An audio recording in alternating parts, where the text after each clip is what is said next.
Society में ऐसे relationship को ज़्यादा जज करते हैं, स्पेशली तब जब लड़की की एज कम हो।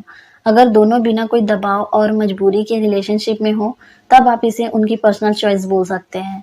बट अगर वहीं बड़ी एज हो तो एज का डिफरेंस पावर डायमेंशन बना देता है। इजी वर्ड में बोलूँ तो एक दूसरे को ज़्यादा कंट्रोल करने लग जाते हैं। इस वजह से ही हो सकता है दूसरा कमज़ोर पड़ जाए। लीगली इंडिया में लड़की की एज 18 प्लस है और लड़की की 21 प्लस। इस एज के लोग अपनी मर्जी से मैरिज कर सकते हैं या रिलेशनशिप बना सकते हैं। ऐसे रिलेशनशिप कॉमन भी हैं और रेयर भी। इसके बहुत से एग्जाम्पल है बॉलीवुड और हॉलीवुड में, जहां सबसे ज़्यादा 10 से 15 ईयर एज गैप है कपल के बीच में अपने पार्टनर के साथ।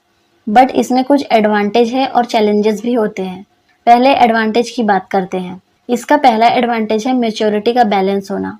एक परफेक्ट रिलेशनशिप में मैच्योरिटी का होना कितना ज़्यादा इंपॉर्टेंट है ये तो आपको पता ही है। दूसरा, एक दूसरे के साथ लाइफ एक्सपीरियंस पार्टनर शेयर कर पाते हैं और अपने से बड़े मैच्योर पार्टनर से कुछ ना कुछ सीखने को मिलता है। बात करते हैं चैलेंजेस की। सबसे पहले तो जनरेशनल गैप सामने आता है।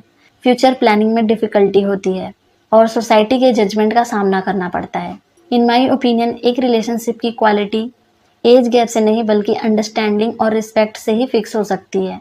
ये दोनों चीज़ नहीं रहने से रिलेशनशिप ज़्यादा टाइम तक नहीं चलता है। बिग बॉस 19 में 35 ईयर ओल्ड अमाल मलिक और 21 ईयर ओल्ड अशनूर कौर के लिंकअप को लेकर उनके फैंस के बीच डिस्कशन शुरू हो गए हैं। इन दोनों की क्यूट बॉन्डिंग को दिखाया जा रहा है।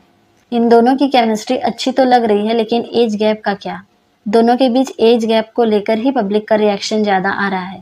दोनों को साथ में देखकर लोग ये बोल रहे हैं 21 की लड़की और 35 का आदमी। ये चीज़ ट्विटर और इंस्टाग्राम में तेज़ी से वायरल हुआ। फिर यहाँ पर एक क्वेश्चन आता है, क्या इसमें अशनूर की इमेज खराब हो रही है?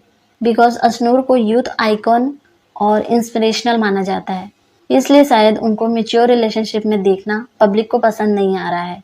They look cute together, Amaal and Ashnoor. She is 21 and he is 35. Stop shipping them guys. Keep their age side apart. They literally look beautiful together. इस टाइप के ही रिएक्शन है। अभी अशनूर कौर अपने करियर की बिगनिंग में है। उनकी प्रोफेशनल लाइफ के बारे में थोड़ा बात करते हैं। अशनूर ने हिंदी टेलीविज़न में ईयर 2009 में झांसी की रानी से अपने एक्टिंग करियर को शुरू किया है। फिर ना बोले तुम ना मैंने कुछ कहा में नविका व्यास भटनागर का रोल प्ले किया। फिर ये रिश्ता क्या कहलाता है में नायरा सिंघानिया बनी। उसके बाद पटियाला बेब्स में मिनी बबीता तो आपको याद ही होगा। एंड सुमन इंदौरी में सुमन शर्मा मित्तल के कैरेक्टर के लिए काफ़ी पॉपुलर हुई। वो एक इंडियन टेली अवार्ड के साथ 2 ITA अवार्ड के लिए नॉमिनेशन में जा चुकी हैं। और अभी अशनूर प्रेजेंट में Indian reality show big boss 19 में एक कॉम्पिटिटर है। वहीं अमाल मलिक एक म्यूजिकल फैमिली से है और हिंदी फिल्म इंडस्ट्री में म्यूजिशियन है। सरदार मलिक के ग्रैंड चिल्ड्रन और दब्बू मलिक के सन हैं एंड म्यूजिशियन अनु मलिक के नेफ्यू हैं। अमाल 8 ईयर की एज से ही म्यूजिक सीखना शुरू कर दिए थे। उन्होंने अपने फिल्मी करियर की बिगनिंग सलमान खान की जय हो के साथ ईयर 2014 में किया था। फिर अमाल मलिक ने 2015 की कई Bollywood movies like Roy, Ek Paheli Leela, all is well, calendar girl, hero, hate story 3 इन सब में म्यूजिक दिया है। अभी अशनूर कौर को नई कंट्रोवर्सी क्वीन बोल रहे हैं। ऐसा इसलिए क्योंकि बिग बॉस 19 के घर में जाते ही रूमर बनने लगे हैं। उनमें एटीट्यूड के एलिगेशन और लिंकअप को लेकर ट्रोलिंग सोशल मीडिया पर वायरल हो रहे हैं। अभी सबसे ज़्यादा डिस्कशन अशनूर को लेकर ही हो रहे हैं। फॉर एग्जाम्पल अमाल मलिक लिंकअप रूमर। उन दोनों की फ्रेंडशिप क्यूट लग रही है। उनकी केमिस्ट्री को लोग पसंद भी कर रहे हैं, लेकिन ज़्यादातर लोग एज गैप को लेकर बातें बना रहे हैं। अशनूर और अमाल की वाइब अच्छी है, इसका मतलब ये नहीं कि उन दोनों का लिंकअप कर दिया जाए। ऐसा लगता है उन दोनों को लेकर फैंस ज़्यादा ही सोच रहे हैं।